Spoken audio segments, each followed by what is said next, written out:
Welcome back. Last time we discussed about Spark data from basics and we stopped right before multiple columns. Today we'll continue with multiple columns and work on creating new columns and using SQL in Spark data frames. So let's focus our attention to multiple columns. For this, I will create a command select.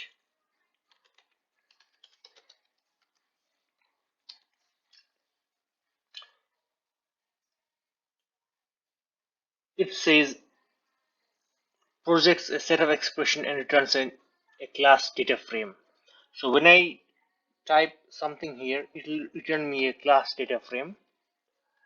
Now let's return age and name column from the data frame.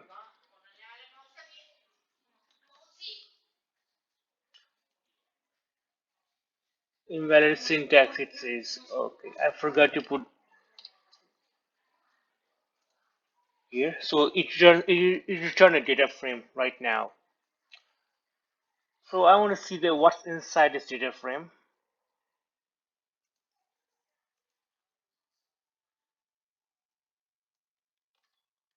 Now I will put show.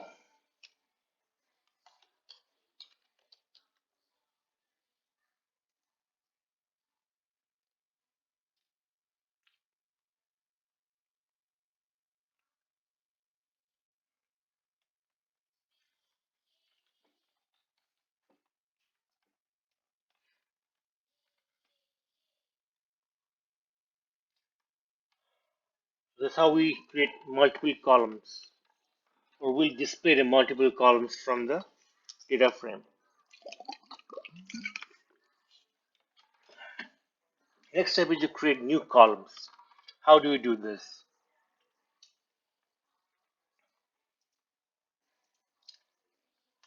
First, we will do df with column, and it says with column returns a class data frame by adding column or replacing existing column that has the same name.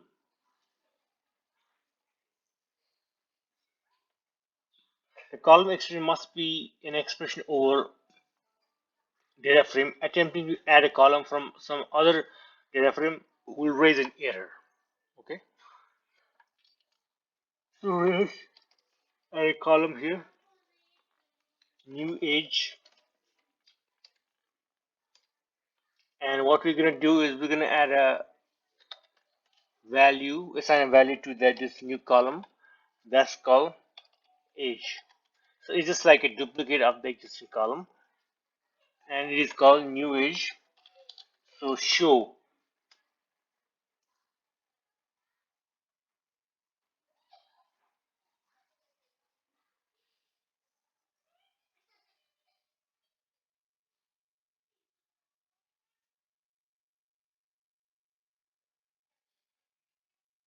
So this is the new column.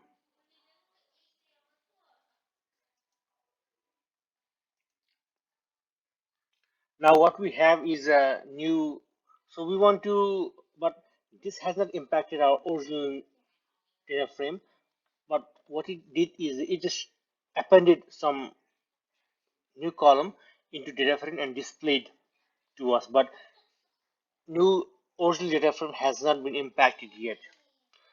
How do we know this? We know this by doing like this.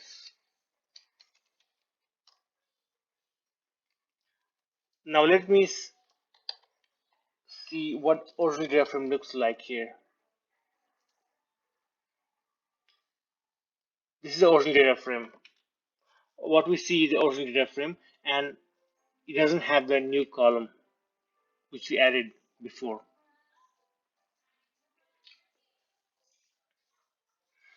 Now Moving on to the next command.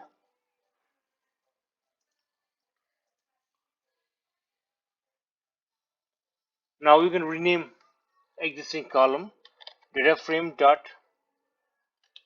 with column renamed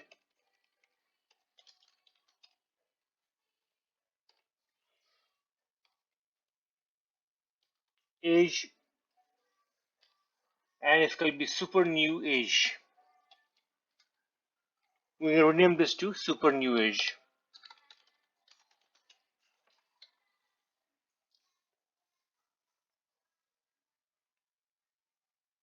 Let's see what it looks like. And it takes two parameters, one is existing column and one is a new column name. Let's see what it returns. It returns a data frame. Now we will see the what's inside this new data frame, and we see that age has been renamed to new age because the value is same, the only the column names are different. Now moving on to more complicated operation to create new columns. For this one, what we will do is we'll type a new command here. This command will use existing column and do some transformation on top of that and add a new column to it, to the data frame. So with column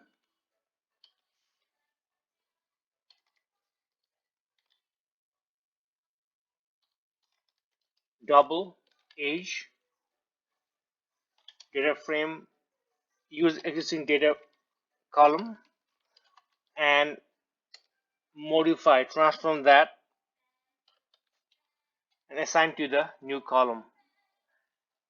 Now we'll display that new column along with the old columns in the data frame. So this is what we have. It multiplied the existing values in age by 2 and displayed that into a new column called double age with along with the original data frame. Now moving on to new command.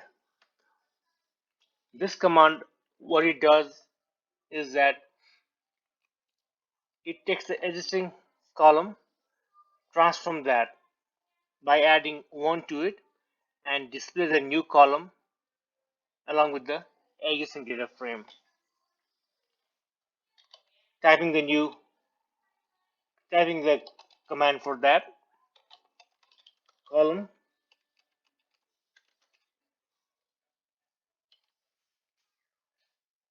Now let me just go through the documentation here. Returns a new class data frame by adding a column or replacing the existing column that has same name. Okay, it takes a two parameters.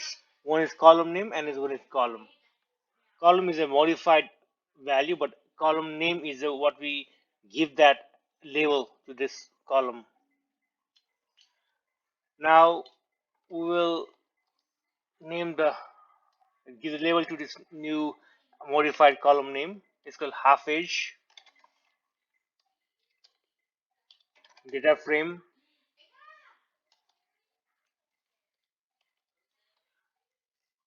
and it's going to be age, and we'll divide by 2 and show.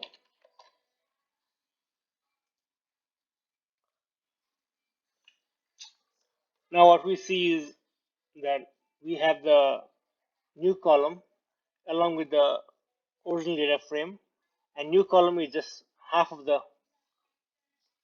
age in original data frame.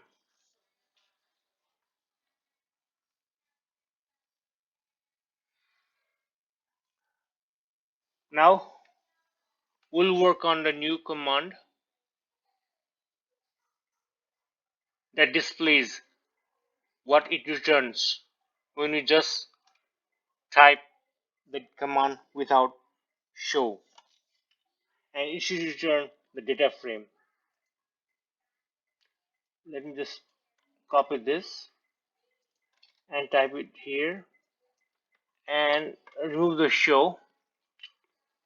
What it does is that it returns the same, it returns the data frame, but it doesn't show the content of the data frame because we haven't typed show yet.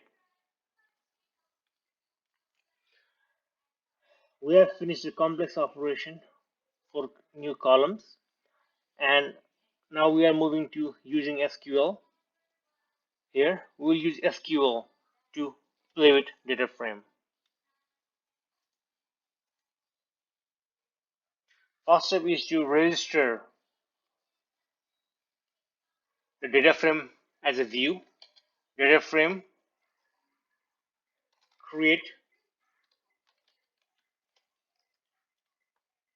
or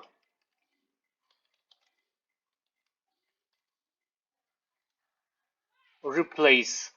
Let me see if you need to import some additional libraries for this SQL. I think we have everything what we need here. Let me go down and start typing the command again.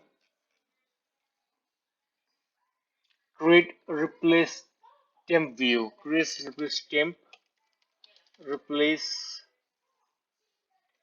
temp view, and it's going to be some name of that view, and we will name it as people.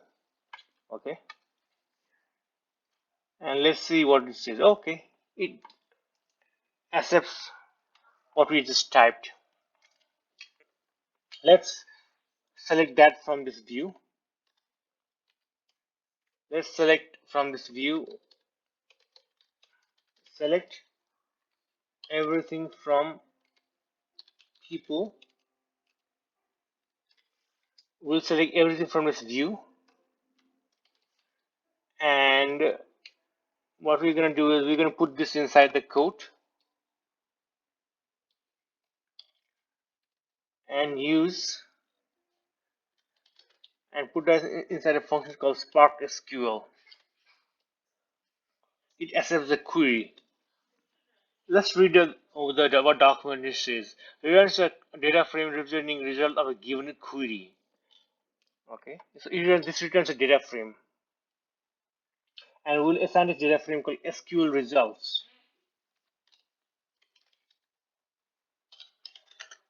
Okay, let me run this, and it runs. Now we'll inspect what's inside this data frame. Okay, this data frame is a data frame, and we'll see what's inside this data frame. Show. So this is same as what we had in data frame earlier. Nothing has changed. Same. If you df show is same as SQL result show, because we select everything inside the people, which was a view of df data frame. Now moving on to next one. Now we'll do some filtering inside that view. We'll select from people where is equal to 30. Okay, and we'll put that, we'll wrap it inside the Spark SQL, spark.sql, and then we'll assign that to a we won't assign that to any data frame, we'll just show it.